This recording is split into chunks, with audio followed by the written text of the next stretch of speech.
Isn't it fascinating that the cracks in her support started happening when she started releasing her policy positions? Isn't that...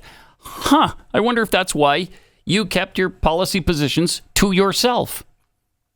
Even the ones that have changed. I mean, it's like, okay, well, how can I trust you? How can I believe anything you say, even when all of your representatives are saying that you're only saying it to get elected? So then what happens? Once you're elected, you go back to the old policies? Of course. Of course you do. That's what communists do. Of course. They can't tell you who they are. Bernie Sanders would know, being an avowed socialist. Right. Look, she's trying to get elected. Well, yeah. He said the quiet part out loud. Yeah, that's the problem. And that everybody used to know that that was a problem. And now you're just saying it out loud? Okay. Yeah, all right. There's an ad that is an anti-Kamala ad on immigration. Pound this message home. Cut 12. Check this out. Kamala Harris was given one important job as vice president: monitor and control our southern border. How did she do? Did she take the job seriously? Did she do all she could to protect American citizens from an invasion? I'm going to say no. Did she do anything at all? I'm going to say no. I haven't been to the border. And I haven't been to Europe. I mean, I don't understand the point that you're making.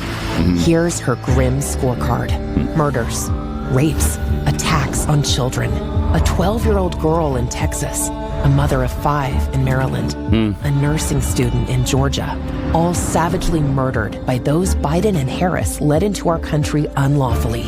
We have a secure border. Kamala Harris was and is a complete failure at her job. Now she's asking us for a promotion? Who in their right mind would give it to her? Restoration PAC is responsible for the content of this advertising. All right. Nice. More of that, please. Yes, please. More of that. Yeah, it was a little bit unfortunate to see Kamala ads during football games on Sunday as opposed to any Trump ads, by the way. Well, she's spending a ton of money. Yeah. Well, I mean, hundreds of millions of dollars. And it just keeps pouring in for her. You know, they make it out like Republicans are the billionaire elitist class, when really far more are on the Democrat side. Sure, and it's easier to have that money at your fingertips for campaigns when it's tax dollars being laundered through Ukraine, but I digress. Yes. I would like to point out that the Greg Abbott busing immigrants to liberal cities plan has now spread to Europe, where Hungary has told the EU that any asylum seekers that you send to our country, we will be busing to Brussels so that you can deal with them. Nice. Love that. Good for them. That's the way it should be. Should be. How do you like it now? You want to let everybody into this into this continent, onto this nation?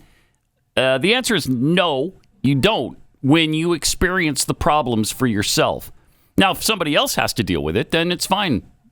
Sure. Yeah, go ahead. Allow anybody who wants to come in to flow in. We don't even care who you are, what you've done in your past, what you plan to do in the future. Doesn't matter. Just come on in. Well, that doesn't work out well when they're coming to your place. Nobody in their right mind would allow that in their home. Why would you allow it in your nation, which is your home? Doesn't make any sense. And here, Kamala Harris was confronted in a barbershop. Oh, I haven't seen this. Cut 15.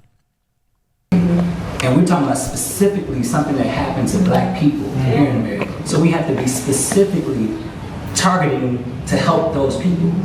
Because we put those people in a position, and everybody knows the history. Yeah. Everybody understands the history of America. That's right. America, you did this to these people. You should write laws for these people. Don't group us in with everybody, because everybody didn't happen to everybody. But let's be fair. We plan from behind the 8 ball. We way back there, 400 years back there. We're not asking y'all to give us nothing. We actually write the law. Those of us who are willing and able to do the work, will do the work. That's right. That's what we need. That's right. That's right. That's right. That's what we need. Special interest legislation. Yeah, that's right. Okay. That was a deep thought. Deep. That's right. Good stuff. It's fun to watch her.